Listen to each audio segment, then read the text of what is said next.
Masechet Yevamot, Daf Mem Aleph. The new Mishnah builds on the previous one regarding a case of hacholes livimto. Someone of Yavam does chalitza with the Yavama. So now, as we just learned, he is prohibited to her relatives, midrabanan, because it might get confused with a gerusha. But then, v'nasa achiv et achota, the choletz's brother, marries the chalutza's sister, which is totally permitted. Even if they were married, the choletz and chalutza, the brother can marry two brothers can marry two sisters. So this is certainly allowed. Va'met, but here's the thing: now the one who married dies, and leaving someone who is a kuk, who is a yevama. Choleset velo mityabemet, and the law is he has to do chalitza, he cannot do yibum. Here's a picture of what we have. Shimon was married to Rachel, dies without children. Reuven steps in and does chalitza. So now this is chalutza, and so Reuven is now prohibited to le'amid rabbanan as the sister of his chalutza. Okay, then Levi takes Leah, marries her, he dies, so leaving her. On a biblical level, Reuven can do yibum with Leah, but on a rabbinic level, he's prohibited. But she does need something, and therefore, the simple solution is for him to do chalitza on Leah. Okay, that's case number one. Case number two. V'chen hamigaresh et ishto, v'nasa achiv et achota v'met, harezo petura. Same as the previous case, except that now we're talking about that they got divorced. So now that we have only two brothers here, and Reuven is married to Rachel, and then he divorces her. And since once he's married, he's prohibited to Leah, and even after he divorces, still prohibited to Leah. And then Shimon marries Leah, and he dies without children. In this case is different because this is a biblical prohibition, isur karet, of his wife's sister, and therefore, because it's a sur karet for him to do this, there is no possibility of ibum or chalitza, and therefore they are just patur. She can go and marry anybody she wants. So the second case therefore has a different conclusion. Curiously, it says v'chen here, which would imply usually v'chen says this is case one, and the same would be for case two. But you see here that the verdict is actually different. So the Gemara is going to ask about why we say v'chen should be different, right? Aval, I should have read. Okay, next case in the Mishnah. Shomedet Yavam shekidesh achiv et achota. She is a woman who's waiting for yibum. Her husband died. She's waiting shekidesh, and now the brother of the Yavam goes and does kiddushin with her sister. So what do we do? Mishum Rabbi Yehuda ben Betara amru, omrim lo hamten ad sheyaseh achicha ma'aseh.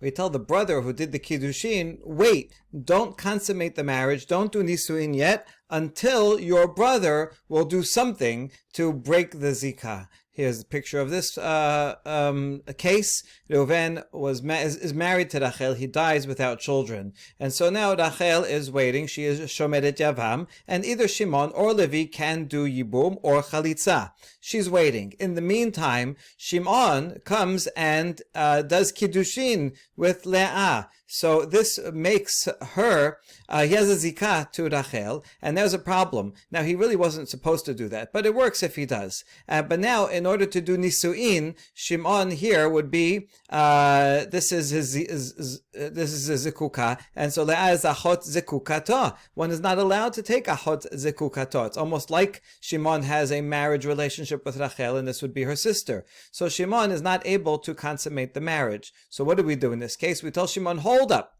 Do not do nisuin just yet. Let Levi do something. He can do kiddushin, he can do chalitza. Either way, that will break the zikah that Shimon has, and then Shimon can go on his way and do nisuin and go on their honeymoon and live happily ever after. Right? So here's the cases: halas la'achiv o kenasa, if that other brother does chalitza or takes her in yibum michnos et ishto, then the brother who did kiddushin can go ahead with nisuin.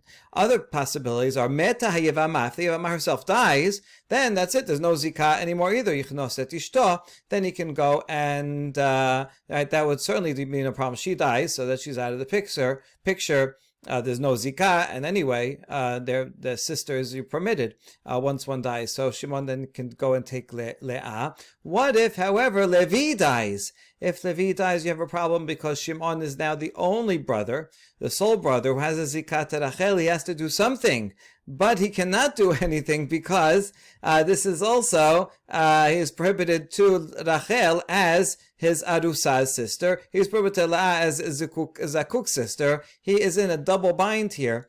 And so here we go. Met Yavam echnos et ishto. Met Yavam Yosi et ishto beget ve'eshet achiv b'chalisa. In that case, if the other brother died, then the one who was engaged has to give a get to undo the kiddushin, and then he has to give a chalitza to the Yevamah. That's the only way out of this case. Okay, very interesting. Now, the Gemara asks, Mai v'chen, why are you saying that the first two cases are similar? Ema aval ha-megaresh. It should have said aval, because in the first case, the verdict is choleset. In the second case, it's petura. So why have different language in each? And so we say, Amar Resh Lakish, kan shana Rabbi, achot gerusha midivre Torah, achot chalusa midivre sofrim. We already saw this in the previous stuff, but this is here. This is the original source, where Rabbi Yehuda Nasi explained why is there a different verdict in each, because the sister of a gerusha, that she is prohibited from the Torah, and whereas a sister of a halusa is only midivre sofrim, because you might confuse it with a gerusha. So I think this can actually explain the vechen, and you don't have to change the wording. Rather, the Vechen is saying it's the same principle. In both cases, it's the sister is prohibited. Now, the verdict will be different because in the first case, it's only derabanan, so you have to do chalitza. In the case it's deoraita, the isur karet, and therefore petura. But what's similar about each of them is that the sister of this relationship that was severed is prohibited at one level or another. Good. Shomeret Yavam Shekidesh. Now, next case of the woman awaiting a yibum, and then in the meantime, another brother goes and does kiddushin with the sister. Amar Shemuel Shemuel says, yes, we tell him, wait, you cannot go ahead with nisuin. Wait till your brother does yibum chalisa, and then you can finish the nisuin. Very good. Iba yalehu. Question.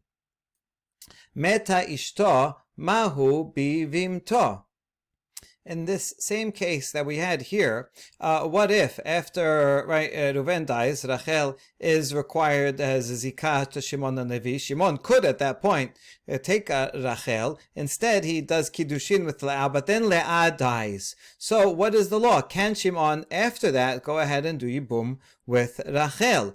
Do we say, on the one hand, he was permitted to Rachel originally when Reuven died, and then in the meantime he became prohibited when he was betrothed to Leah, but then he became permitted again. So we go back to the original permission, and therefore he can. Or do we say no? Once a brother is prohibited from the Yevamah, he remains prohibited forever and becomes like his brother's wife again. Once prohibited, forever prohibited.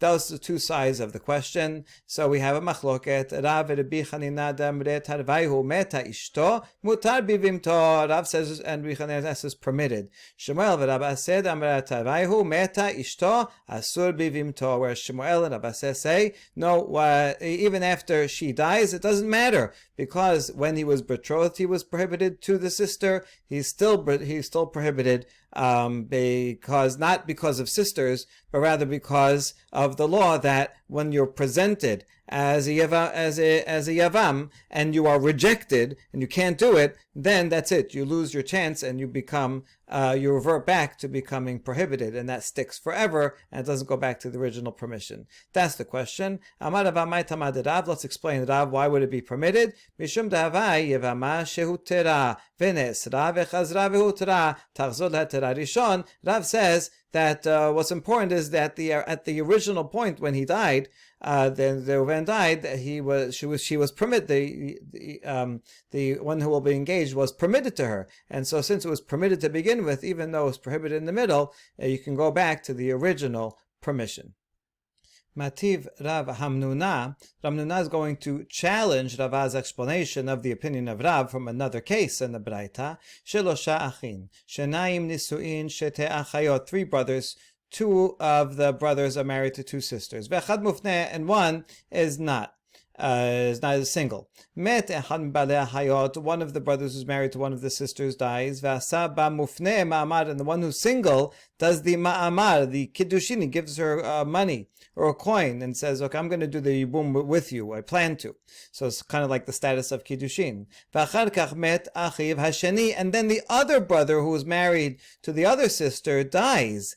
And now he is presented with two women. So here it is. Shimon dies. Levi does ma'amar with Leah. So they have a close connection. Reuven dies, and now he has Rachel also. So this is a problem because he's really stuck. He cannot continue and perform yibum with Leah because he has a zika to Rachel, and that's achot zekukato. He also can't go ahead and take Rachel because he has a zika and even a betrothal, drabanan betrothal to Leah, and so this is also, Rachel is also achot zekukato. So he can't do anything. What's the solution?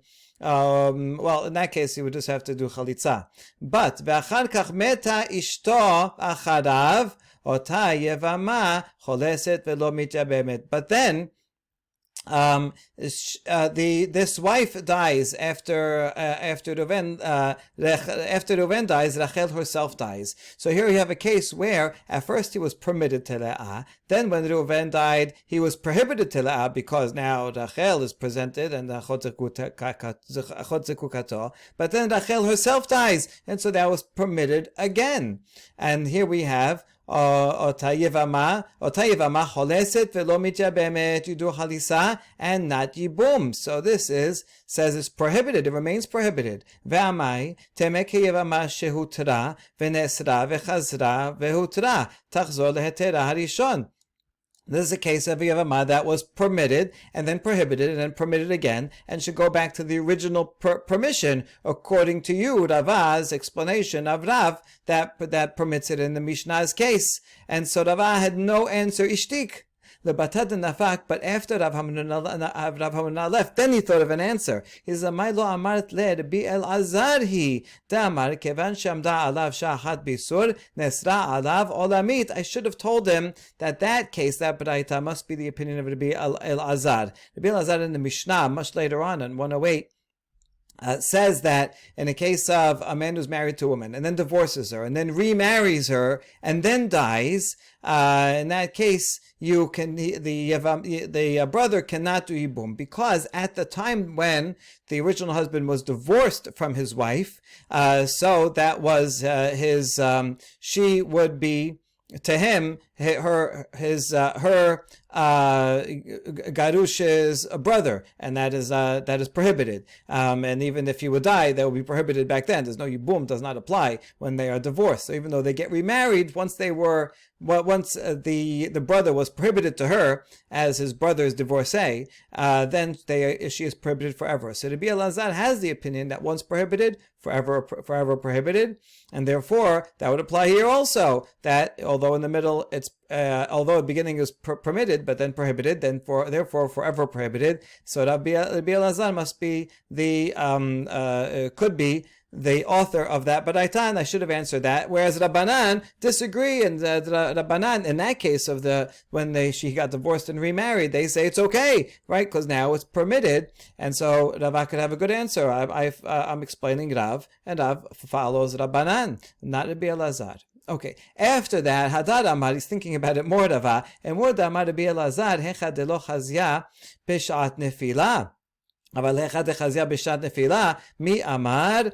Hold on, you know what? Maybe it's good that I didn't give that answer, because Rabbi Elazar only said his opinion when she is not available at the time of death.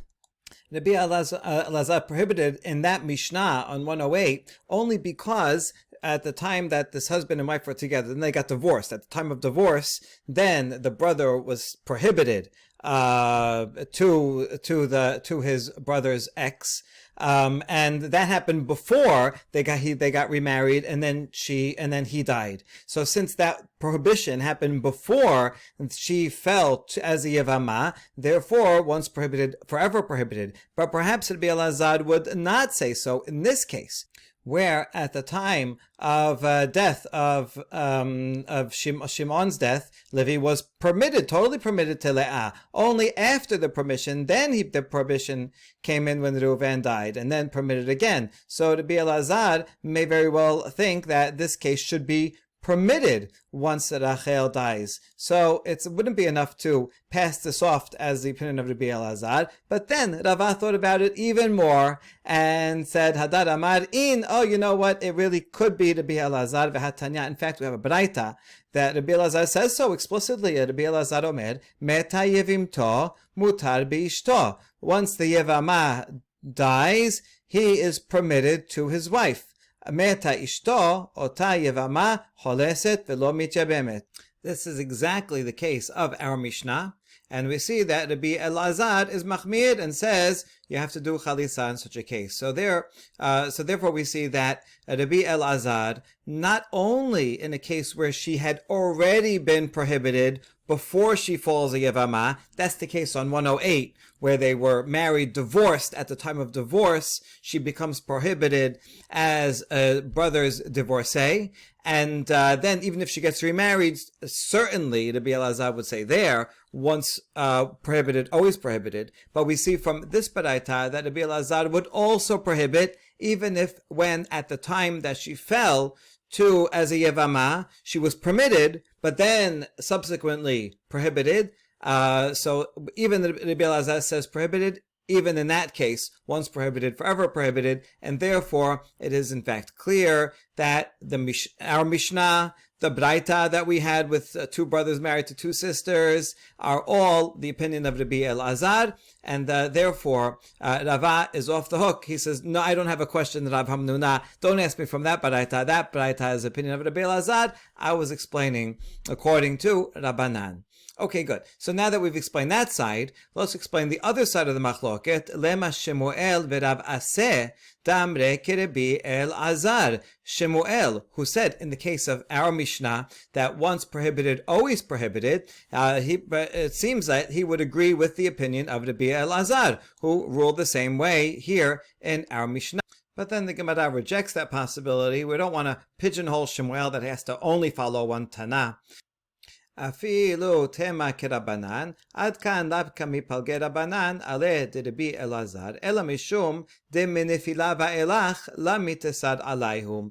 Shemuel can say, I can even agree with Rabbanan in that case on 108 of a man who was married, then divorced, and then remarried, and died without children.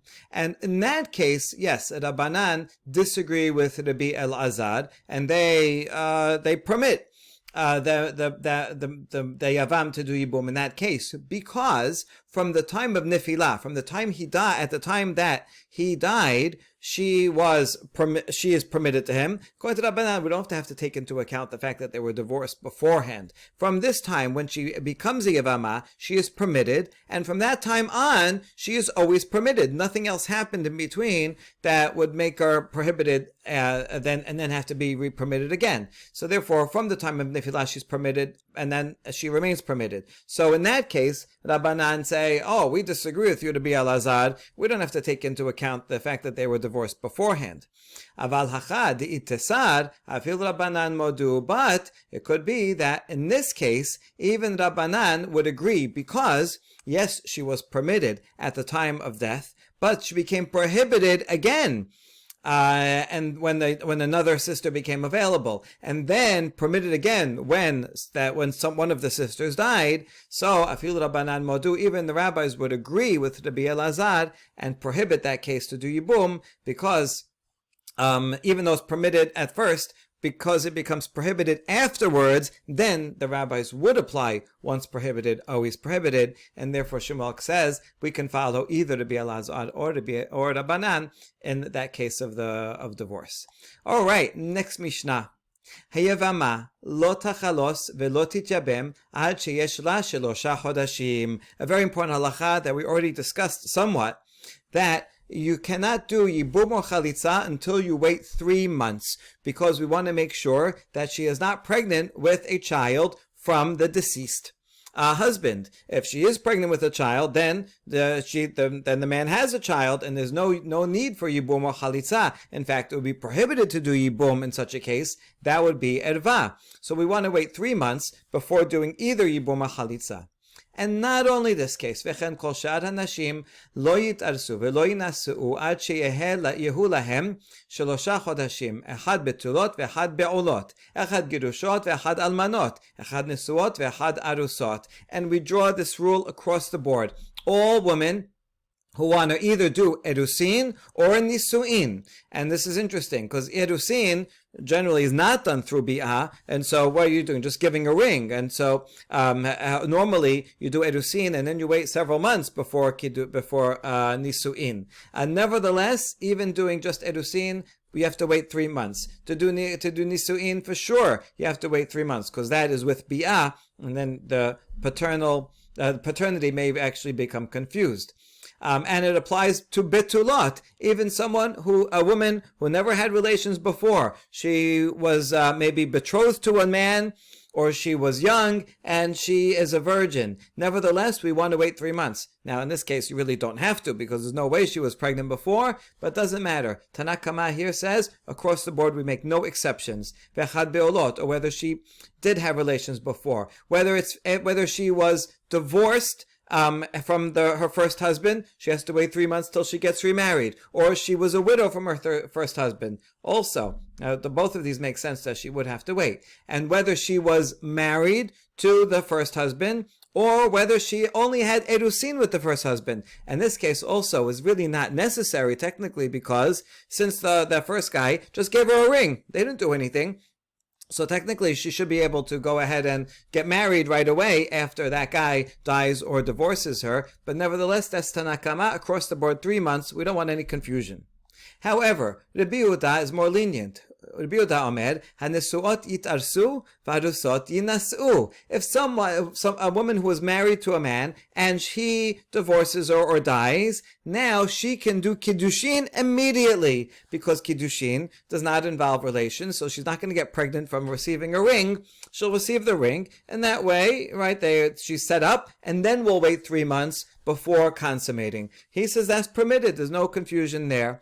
And also, if she only had kiddushin with the first guy and he dies or divorces her, so they didn't have relations, and therefore there's no way she's pregnant. So if she wants, she can get married immediately after. So Rabbi Yehuda makes sense. He's just only worry about cases that there is any possibility that there would be an overlap of pregnancy. Okay, chutz min ha'arusot shebihuda shemipnei shelibo gaspar. But Rabbi Yehuda does make an exception to this rule, except for those who were engaged in Judea, if they live in Judea. Why? In Judea, they had a practice that after someone does kiddushin, I'm going to sometimes translate as engaged, even though it's a lot more. It's binding, and there's eshet ish there. But the point is that she is engaged to this person, and it cannot be with anybody else. Okay, so in Yehuda, after someone does even just erusin, just a ring, they would permit the young couple to live together, not to consummate the marriage, but to live together, and that way they would get to know each other, feel more comfortable with each other. Libo gaspa, be familiar with her, and that way, eventually, when they do get married and they're ready to consummate, it'll be more natural, and they'll have an easier time because they will be more familiar with each other. Okay, so that's the custom in Yehuda. The problem is that we know sometimes they may become a little too familiar and may actually have relations during the time of kiddushin before nisuin. It is possible that sometimes they would do that. It's difficult to control, and therefore we have to suspect that although they only had erusin, she may actually be pregnant from then before the official nisuin. And so therefore in Yehuda, even if someone was only an arusa and then dies or divorced, we still make her wait for 3 months. But everywhere else where the kiddushin is done and then they go back to their parents' homes until nisuin, then you could do it right away. That's Rabbi Yehuda.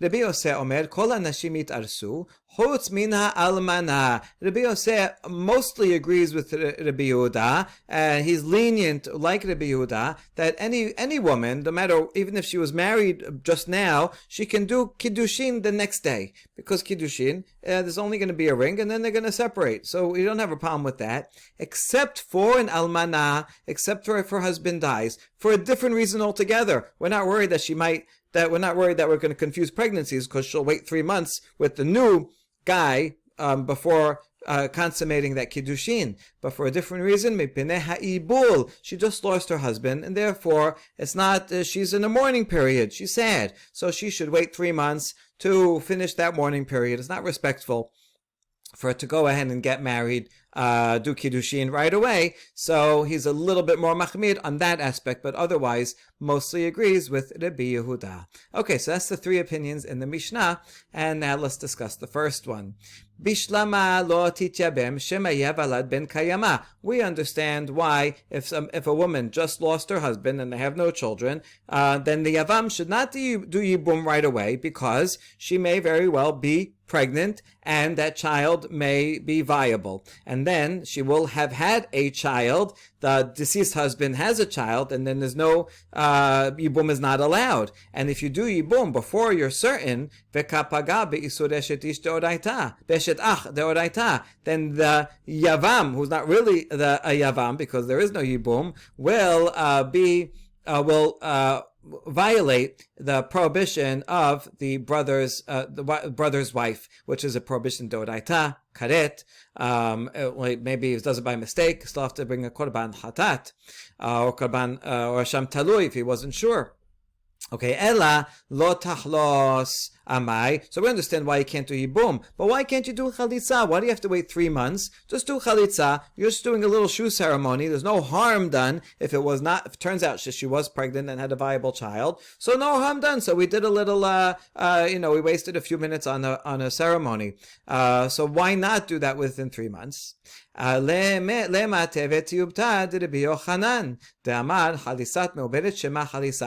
why. Maybe because that chalitza would be invalid, and so don't do it, because if it turns out that she is not pregnant, and then you can say, oh, well, I did chalitza already. No, but we saw already a machloket, right? Rabbi Yochanan said that if you do chalitza while one is pregnant, then it is a valid chalitza. Now, if it is a valid chalitza, you should be able to do it within 3 months. So the fact that Mishnah says you cannot, don't do chalitza within 3 months, means that Rabbi Yochanan is wrong, that a chalitza while someone is pregnant is invalid. So don't do it, because if it turns out she's not pregnant, then it is valid. But she may be pregnant, but the child be not viable, and then you'll think that, oh, we did chalitza, she'll go and get remarried, but the chalitza is not, so therefore don't do it.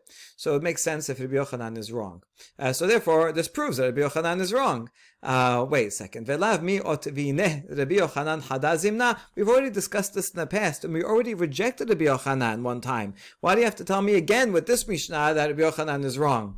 Oh, lema meha name teveti. Okay, so maybe also we have another refutation, right? It's always good to have an extra refutation, just in case you find an answer to the first one. So this is an extra one.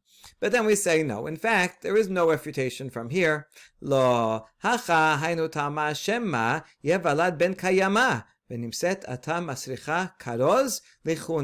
we're worried about something else, that the child may in fact be viable. Now, if the child is viable, then it would have turned out that the deceased had a child, and therefore there's no need for yibum or chalitza. So, no harm done, right? Except that now she does not need yibum or chalitza. She can go marry anyone. Really, she's allowed to marry a kohen because she's a widow, right? This chalitza was not necessary. It was a nothing ceremony. But now that you did the chalitza, people are going to be there. They're going to say, "Oh, she did chalitza. Must be she's prohibited to a kohen." And now you're going to have to get a public announcer to go around and say, "Oh, the chalitza that was done was not really necessary because turns out she had a child." And so there was no deceased husband had a child. There's no need for yibum chalitza. She can marry a kohen. So, and then we're going to require an announcer, and that's why the Mishnah says Don't do within 3 months. Now we ask about that. Okay, so send out a public announcer. What's the big deal? No, it's still not a good solution. There may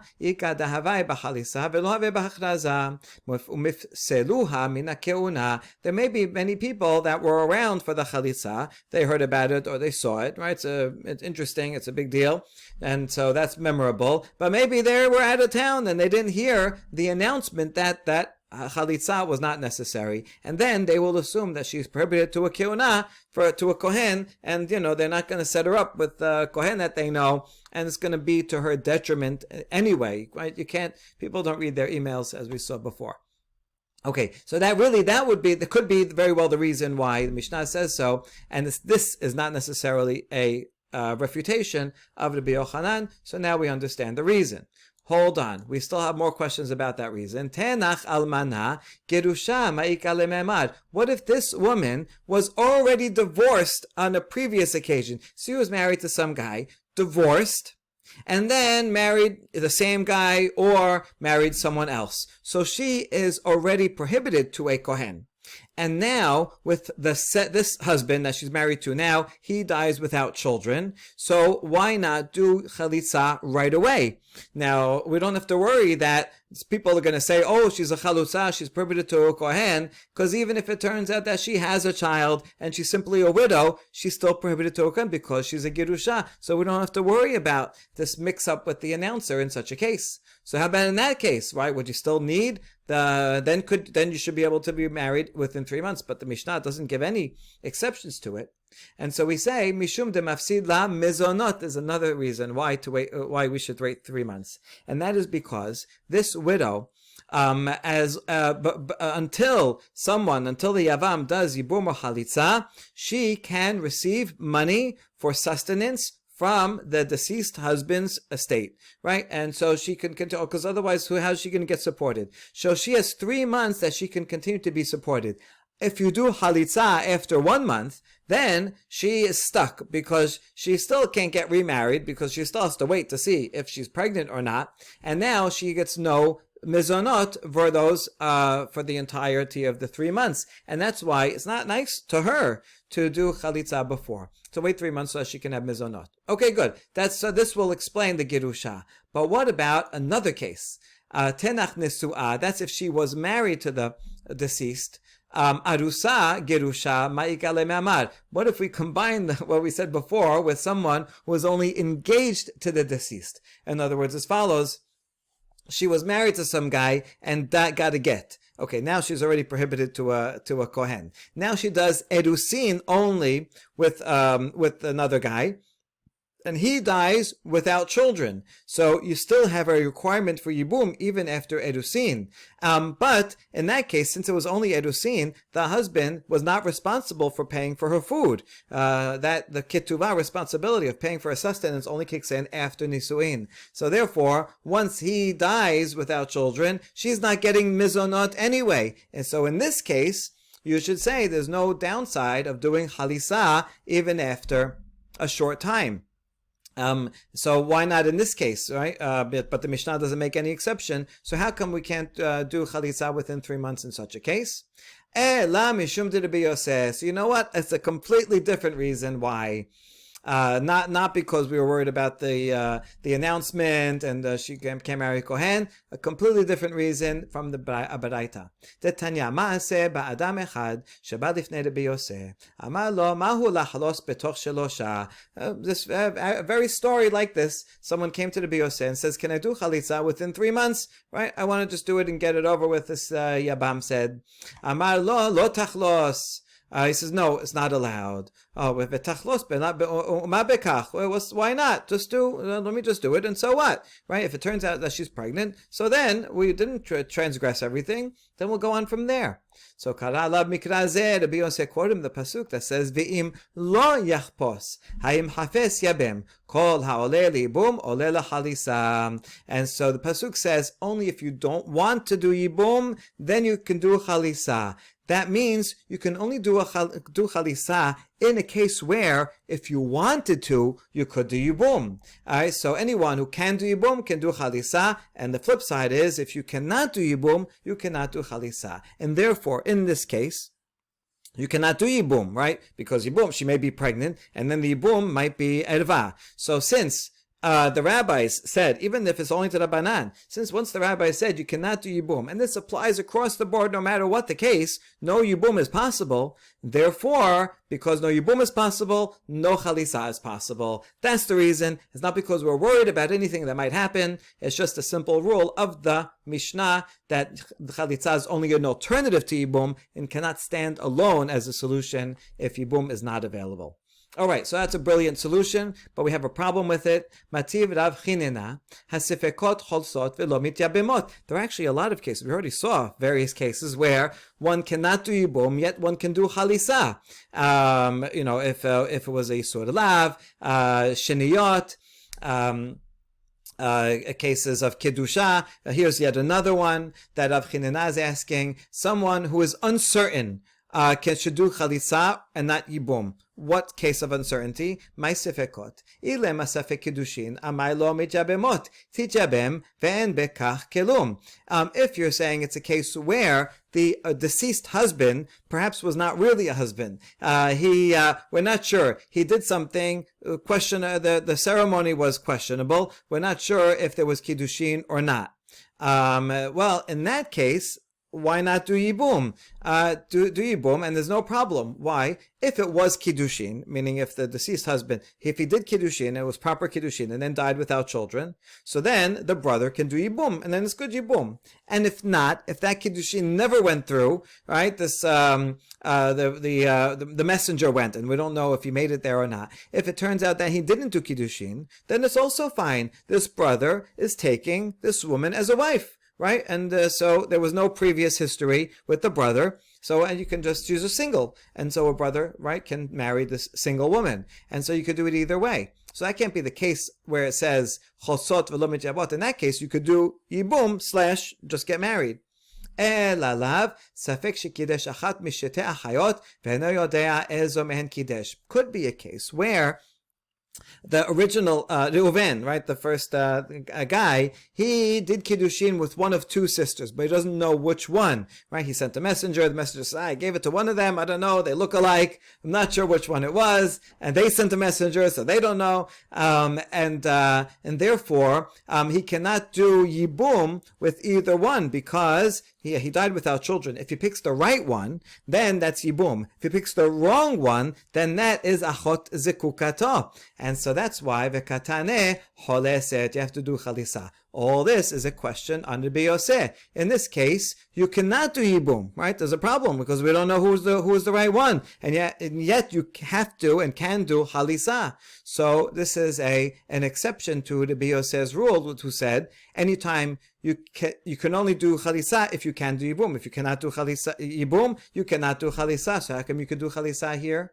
Okay, good question, and we answer. Hachi hashta hatam im yavo Eliyahu v'yomar deha kidesh bat halisa v'yibum hi. In that case, it's just that we don't know. One of them is not. And if Eliyahu would come and say, "Oh, this is the wife that got kiddushin," so then we could do yibum with her, and then therefore we could do chalisa with her. So one of them is eligible to yibum and chalisa. We're just not sure which one. So that's why we're going to give chalisa to both of them, and that way we will get out of the safek. But it's just a lack of knowledge. Potentially, one of them can have yibum. But